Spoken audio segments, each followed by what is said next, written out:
Very good morning to all. Today we are here to talk about cyber safety during online classes, challenges and solutions. Cyberspace refers to the virtual computer world and more specifically an electronic medium that is used to facilitate online communication. Cyberspace allows users to share information, interact, swap ideas, play games, engage in discussions or social forums, conduct business, and create intuitive media, among many other activities. This past spring, as the COVID 19 pandemic took hold, online learning became the new norm as schools and classrooms around the world were forced to close their doors. By April 29, 2020, more than 1.2 billion children across 186 countries were impacted by school closures. Now, what are the requirements for online learning? Shortly after schools began transitioning to emergency remote learning, it became clear that many were not ready for the kind of full time digital education that was now a compulsion. The basic infra required for online learning was not available and affordable for every student. Laptops, stable internet connection, and constant power supply are the essential requirements for the success of online learning. However, the biggest challenge is posed by the issues of cyber safety.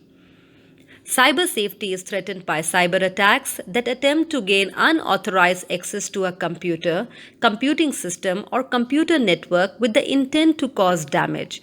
Cyber attacks aim to disable, disrupt, destroy, or control computer systems or to alter, block, delete, manipulate, or steal the data held within these systems. In June 2020, Microsoft Security Intelligence reported that the education industry accounted for 61% of the 7.7 million malware encounters experienced by enterprises in the previous 30 days, more than any other sector. Now, the different types of cyber attacks. First, there is malware, which is any software intentionally designed to cause damage to a computer, server, client, or computer network. A wide variety of malware types exist, including computer, viruses, worms, Trojan horses, ransomware, spyware, adware, rogue software, wiper, and scareware. Programs are also considered malware if they secretly act against the interest of the computer user.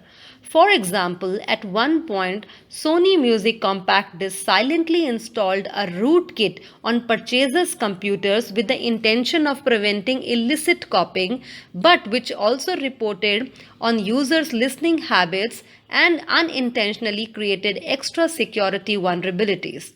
A range of antivirus software, firewalls, and other strategies are used to help protect against the introduction of malware, to help detect it if it is already present, and to recover from malware associated malicious activities and attacks.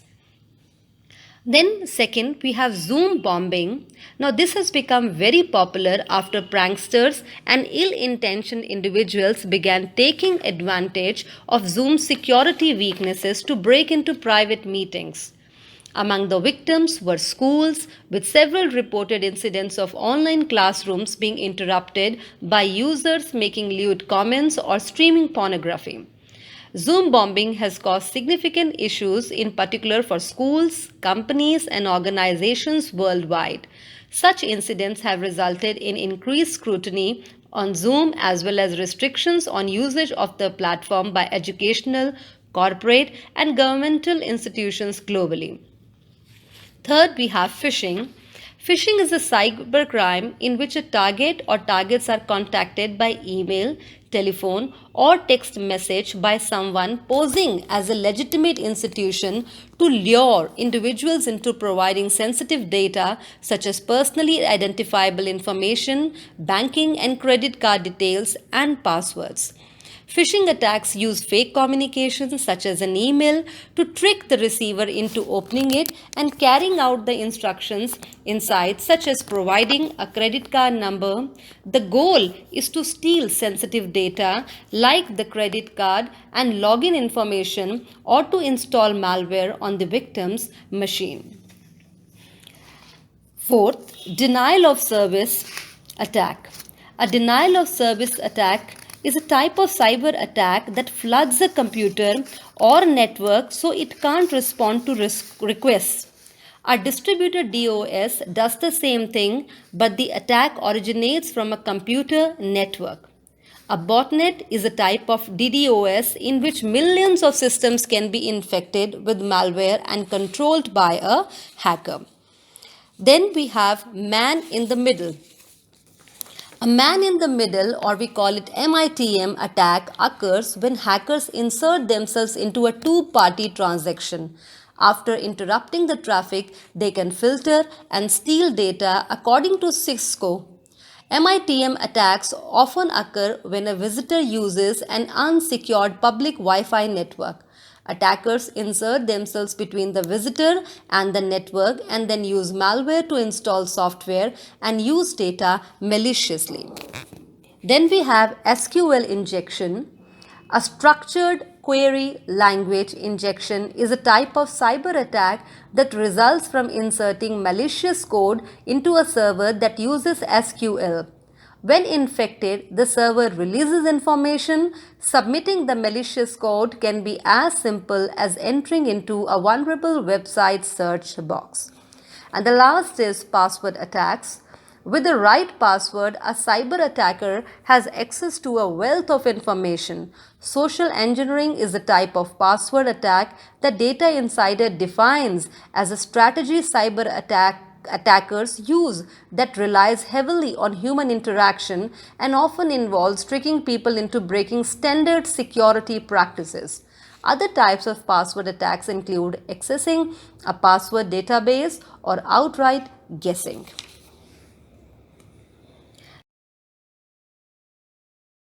Safety measures to remain secure online for teachers, students, and parents. Safety measures for the teachers. First, create a school policy and make the students sign it. Lay out guidelines in simple, clear terms and describe how much internet usage you expect from the students, what they should avoid, and how they should communicate with others. Share the policy and make the students sign it so that they should understand the seriousness and gravity of the situation. Second, teach students about online privacy. Make them aware of the importance of managing their online privacy. Have an explicit conversation with them regarding the pros and cons of the connected world. Number 3, create an effective cyberbullying reporting system. In case a student faces cyberbullying, he should know where to go.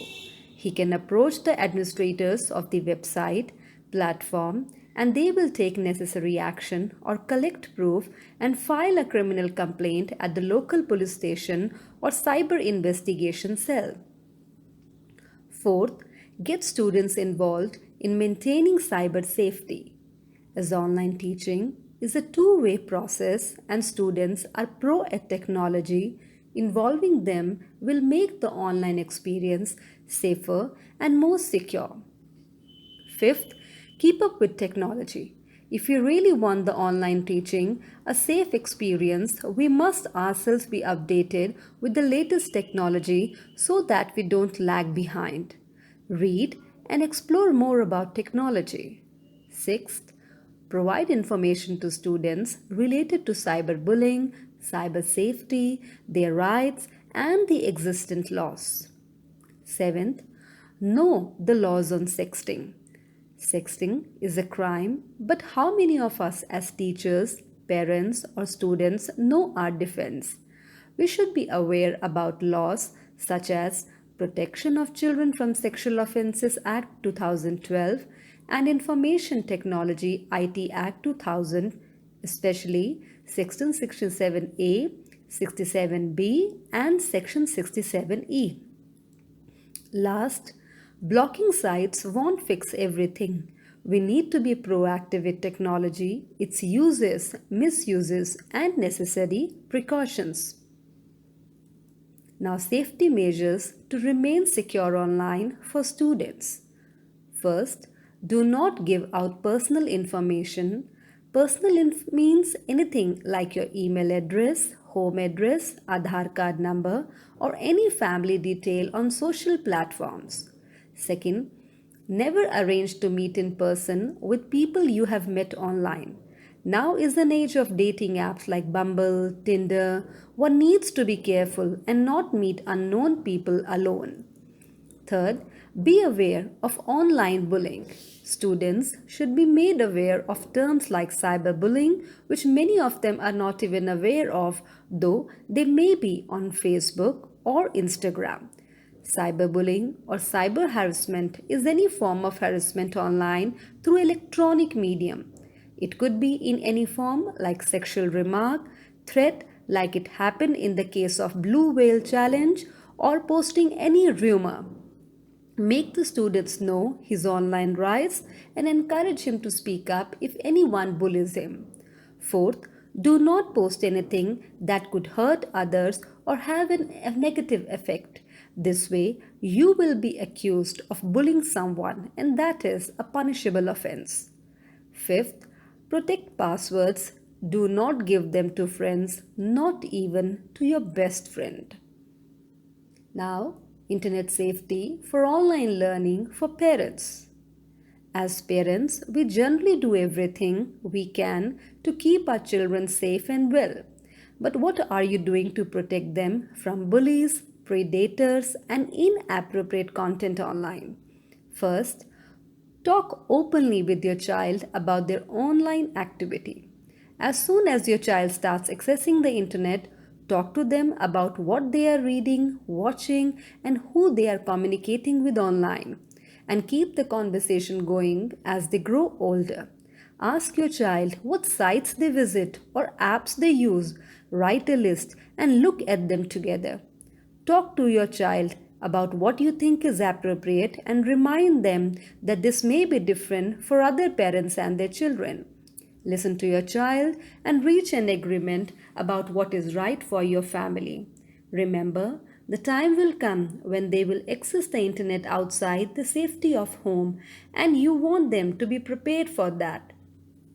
It's vital to teach them about their online reputation too, and how they must be careful about how they behave, interact with people, and represent themselves in such a public forum.